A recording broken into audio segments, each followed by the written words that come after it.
Doctor Mohammad ইউনূসের জামানাতে দিল্লির সঙ্গে ঢাকার সম্পর্ক রীতিমতো তলানিতে পৌঁছে গিয়েছে এবং ওই সময়টিতে বাংলাদেশ এবং ইন্ডিয়ার মধ্যে রীতিমতো একটি যুদ্ধাবস্থা বিরাজ করছে। ইন্ডিয়া এবং তাদের যে সকল মিডিয়া রয়েছে, অনেকে এগুলোকে গদি মিডিয়া বলেন, মানে নরেন্দ্র মোদীর অনুগত, তারা সীমান্ত অঞ্চলে ইন্ডিয়ার সৈন্য সমাবেশ, যুদ্ধ বিমান স্থাপন, তারপর মাঝারি পাল্লা, স্বল্প পাল্লার ক্ষেপণাস্ত্র, মানে আমেরিকা এবং ইরানের যুদ্ধ নিয়ে ইসরায়েল, ইরান এবং আমেরিকা যেভাবে পরস্পরের বিরুদ্ধে প্রচার করছে, ডক্টর মোহাম্মদ ইউনূসের জামানাতে ভারত এবং বাংলাদেশের মধ্যে যে যুদ্ধাবস্থা ছিল, এটি ভারতীয় মিডিয়া এবং সামাজিক যোগাযোগ মাধ্যম রীতিমতো এটিকে বিশ্বযুদ্ধ বানিয়ে ফেলেছিল। এবং তাদের সেই বিষাদের সঙ্গে আবার বাংলাদেশে যারা ইনকলাব মঞ্চে প্রমোটার ছিলেন, দেশের বাইরে কিছু ইউটিউবার আছেন, কিছু ইসলামপন্থী সংগঠন আছেন, তারাও মানে তাদের রাজনীতির যে স্বার্থ, সেই রাজনীতির স্বার্থে ভারত বিরোধিতাকে মনে করেছিলেন যে এটা একটা দারুণ ব্যবসা, নিদারুণ ব্যবসা। জনগণের আবেগ নিয়ে, সেন্টিমেন্ট নিয়ে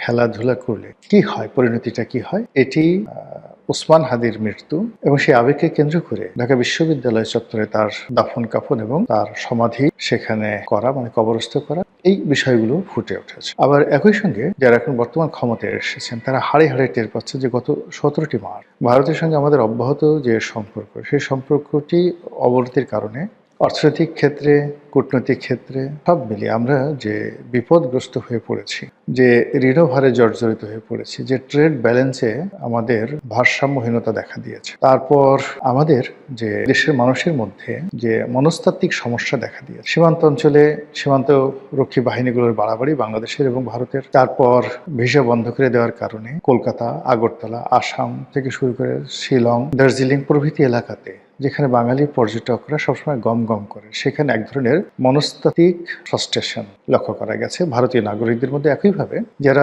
প্রতিনিয়ত ভারতে চিকিৎসা করেন, এবং আমাদের দেশে লক্ষ লক্ষ মানুষ রয়েছেন যারা ভারতে হার্ট লাগিয়েছেন, মানে হৃদয়ের চিকিৎসা করিয়েছেন, মস্তিষ্কের চিকিৎসা করিয়েছেন, চোখের চিকিৎসা করিয়েছেন, এবং 3 মাস, 4 মাস, 6 মাস অন্তর অন্তর গিয়ে এগুলো আবার তাদেরকে পরীক্ষা করে আসতে হয়। এই মানুষগুলো গত 17 মাসে ইউনূসের জামানাতে রীতিমতো জাহান্নামে ছিলেন। এই অবস্থা থেকে মুক্তি পাওয়ার জন্য ভারত খেলে দিয়েছে, ডক্টর মোহাম্মদ ইউনূসকে এমন খেলা খেলে দিয়েছে যে উনি এবং ওনার যারা সহযোগী, তাদের জীবন যৌবন মানে সবকিছু রীতিমতো হারাম হয়ে গিয়েছে। অন্যদিকে তড়ি ঘড়ি করে রাজনীতিতে এত দ্রুত কতগুলো সিদ্ধান্ত এসেছে, এত দ্রুত পরিবর্তন এসছে, এবং বাংলার মসনদে আমরা এখন যাদেরকে ক্ষমতার আসনে দেখতে পাচ্ছি, তাদের অভিষেকটা এতটা নাটকীয় ভাবে হয়েছে যে এখনো পর্যন্ত আমরা বিশ্বাস করতে পারছি না। কি দেখছি, কি হচ্ছে, যা দেখছি তাকে স্বপ্ন নাকি বাস্তব। আবার সেই খাল কাটা, আবার সেই ছাগল লালন পালন, আবার সেই খেজুর প্রকল্প, চারিদিকে রই রই রব, হই হই রব, মানে উন্নয়নের জোয়ার, নতুন সরকারের উন্নয়নের জোয়ার বইছে। মানে এতটা স্বাচ্ছন্দ্য দেখানোর চেষ্টা করছে যে বাংলাদেশে আসলে কোনো সমস্যাই হতে পারে। আমাদের দেশের অনেকগুলো সমস্যা মূলত মনস্তাত্ত্বিক, অনেকগুলো সমস্যা সিন্ডিকেটের কারণে হয়। বঙ্গবন্ধুর হত্যাকাণ্ডের পর দেখা গেল যে বাংলাদেশে চাল, ডাল, আটা, ময়দা, চিনি, লবণ, মানে এগুলো সবই সহজলভ্য হয়ে গেল শুধু জিয়াউর রহমান ক্ষমতা আসার। তো এই সময়ের মধ্যে কোনো আমদানি হয়, তারপর দেশে উৎপাদনও হয়নি, কিন্তু এগুলো এত অ্যাভেলেবল হলো। মূল কারণ হলো যে বঙ্গবন্ধুর জামানাতে সবকিছু ঠিক ছিল, কিন্তু সাপ্লাই অ্যান্ড চেইন, এটা যে ম্যানেজমেন্ট রয়েছে, সেই ম্যানেজমেন্টগুলো ঠিক না থাকার কারণে মানুষের যে মনস্তাত্ত্বিক জগৎ, সেখানে অস্থিরতা ছিল, যে যার মতো করে মজুদ করেছে, আর আরো মজুদ করার জন্য মানুষ অন্যের জন্য ঘুরেছে, এরকম একটা অবস্থা। সেখানে যখন জিয়াউর রহমান এসে ঘোষণা দিলেন, একটা স্থিতি অবস্থা আসলো, তখন মানুষ বিশ্বাস ফিরে পেল, নাথিং, আর অপরাধীরা তাদের অপরাধ করাটা বন্ধ করে দিল। একইভাবে আমাদের দেশে এই মুহূর্তে ধরুন যে যার মতো করে আমরা যেমন একসঙ্গে পেট্রোল পাম্পে ছুটছি, তো পেট্রোল পাম্পে ছোটার পরে সেখানে বিশাল লাইন, হয়তো অনেকের তেল দরকার নেই, কিন্তু এটা মনস্তাত্ত্বিক যে আমার এই তেল এখনই দরকার। আবার ব্যাংকগুলোতে